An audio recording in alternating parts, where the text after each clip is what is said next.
Hello বন্ধুরা, কেমন আছেন আপনারা? আশা করি সবাই ভালো আছেন। আজকে আমরা পাইথনের একদম জরুরি একটা টপিকস নিয়ে চলে এসেছি। এটা হলো মডিউল এবং পিপ। নাম শুনেই হয়তো বুঝতে পারছেন আজকের ভিডিওটি আপনার কোডিং লাইফকে আরো স্মার্ট বানানোর দিন। পাইথনে মডিউল আর পিপ না জানলে আপনি যেন সাইকেল চালাতে গিয়ে এক চাকায় হাওয়া ভরেছেন। চলুন সময় নষ্ট না করে শুরু করি আজকের ভিডিও।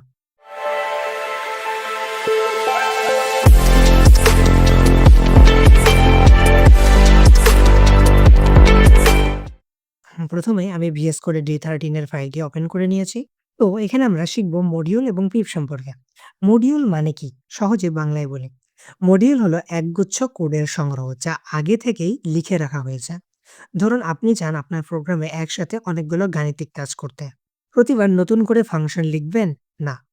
ম্যাথ নামের একটা ইনবিল্ট মডিউল রয়েছে যেখানে স্কট এবং সিন এর মতো ফাংশন আগে থেকেই ডিফাইন করা হয়েছে। আপনার কাজ শুধু সেটাকে ইম্পোর্ট করে ব্যবহার করা। যেমন আমি একটা ফাইল তৈরি করে নিচ্ছি math.py লিখে। এরপরে যদি আমরা ইম্পোর্ট ম্যাথ করি, এরপরে প্রিন্ট ফাংশনের ভিতরে যদি math.scort লিখে, দেখুন প্রোগ্রামটা যদি রান করি তাহলে কিন্তু আমাদের লেখা চলে আসবে 5। অর্থাৎ আমরা স্কোর করেছি, ম্যাথের এই 25 এর স্কোর বের করেছি যেটা হলো 5। দেখলেন তো? ম্যাথ মডিউল ইম্পোর্ট করেই কিন্তু স্কোর ব্যবহার করলাম। এটাই কিন্তু মডিউলের মজা। কিন্তু সমস্যা হলো সব মডিউল পাইথনে আগে থেকেই থাকে না। যেমন পান্ডাস, যেটা ডেটা অ্যানালাইসিস এর জন্য জনপ্রিয় একটা লাইব্রেরি। এটা ব্যবহার করতে হলে প্রথমে আপনাকে এটাকে ইনস্টল করে নিতে হবে। আর এখানেই আসে পিপের কাহিনী। পিপ হলো পাইথনের প্যাকেজ ইনস্টলার। পিপ ব্যবহার করে আপনি এক লাইন কমান্ডের মাধ্যমে যেকোনো লাইব্রেরি ইনস্টল করে নিতে পারবেন। যেমন আপনি যদি টার্মিনালে গিয়ে নিউ টার্মিনাল নেন আর এখানে যদি লিখেন পিপ ইনস্টল পান্ডাস, তাহলে দেখুন আমাদের পান্ডা কিন্তু ইনস্টল হওয়া শুরু হয়ে গেছে। দেখুন আমাদের কিন্তু পান্ডা ইনস্টল হয়ে গেছে।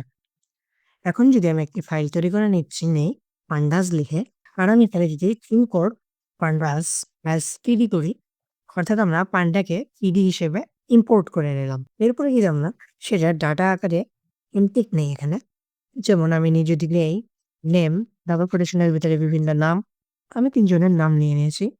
এরপরে যদি আমি নিই এজ, কমা দিয়ে নিয়ে নিলাম ডাবল কোটেশনের ভিতরে এজ। আর এটার ভিতরে লিখে নিলাম আমি আবার থার্ড প্যারেনথেসিস এর ভিতরে তাদের এজ গুলো দিয়ে দিচ্ছি। ফার্স্ট এরটার জন্য আমি দিয়ে দিলাম 25, এরপরে 30, এরপরে 22। এবার যদি আমি লিখি DF equal feed PD dot data frame data, এরপরে আমি যদি প্রিন্ট করি ডাটা ফ্রেমটাকে, আর এবারে যদি আমরা আমাদের এই প্রোগ্রামটিকে রান করি, তাহলে দেখুন এখানে নেম আর এজ নামে ২ টা রো কলাম তৈরি করে নিয়েছে। আর এখানে দেখুন চলে আসছে বাকি ৩ জনের নাম, যেখানে ফার্স্টে দিয়েছিলাম রাহিম, এরপর করিম, এরপর সাদিয়া, আর তাদের এজ গুলো কিন্তু চলে এসেছে। দেখুন কত সহজেই টেবুলের শর্ট ডাটা ম্যানেজ করলাম পান্ডাস দিয়ে। এভাবে মডিউল আর পিপ আপনার কোডিংকে করে তুলবে আরো ১০০০ গুণ শক্তিশালী। এবার একটা জিনিস আমি বলতে ভুলে গেলাম, সেটা হলো মডিউল হলো ২ ধরনের হয়ে থাকে। একটা হলো ইনবিল্ট মডিউল, আরেকটা হলো এক্সটার্নাল মডিউল। ইনবিল্ট মডিউল কোনগুলো? যে মডিউলগুলো পাইথনে আগে থেকে ইনস্টল করা আছে, সেগুলো হলো ইনবিল্ট মডিউল। জাস্ট আপনি ইম্পোর্ট করলেই কিন্তু হয়ে যাবে এই মডিউলগুলোতে। কিন্তু কিছু রয়েছে এক্সটার্নাল মডিউল, যেমন পান্ডাস। পান্ডাসে আমরা কি করলাম? পিপ ইনস্টল পান্ডাস, অর্থাৎ আমি কিন্তু টার্মিনালে গিয়ে পিপ ইনস্টল পান্ডাস লিখলাম। তারপরে কিন্তু আমাদের পান্ডাসটা আমরা ইম্পোর্ট করলাম। তো এগুলো হলো এক্সটার্নাল মডিউলস। আপনারা যেকোনো একটা ব্রাউজারে গিয়ে চেক করতে পারেন কোনগুলো ইনবিল্ট মডিউল, কোনগুলো এক্সটার্নাল মডিউল। তো আমি একটি ব্রাউজারে গেলাম। এরপরে আমি সার্চ দিলাম ইনবিল্ট মডিউলস ইন পাইথন। তো যেকোনো একটা ওয়েবসাইটে চলে গেলাম আমি পাইথনে। দেখুন এখানে লেখা আছে পাইথনের মডিউল ইন্ডেক্স বলে। এখানে পাইথনের যত মডিউলস আছে সবগুলো মডিউল কিন্তু এখানে দেওয়া আছে। আপনি যদি ইনবিল্ট মডিউল দেখতে চান তাহলে এখানে ডকুমেন্টেশন গুলো এসে দেখতে পারেন যে কোনটা ইনবিল্ট মডিউল, কোনটা ইনবিল্ট মডিউল না। এরপরে আপনারা চাইলে ইনবিল্ট এর জায়গায় এক্সটার্নাল মডিউল লিখে সার্চ দিতে পারেন।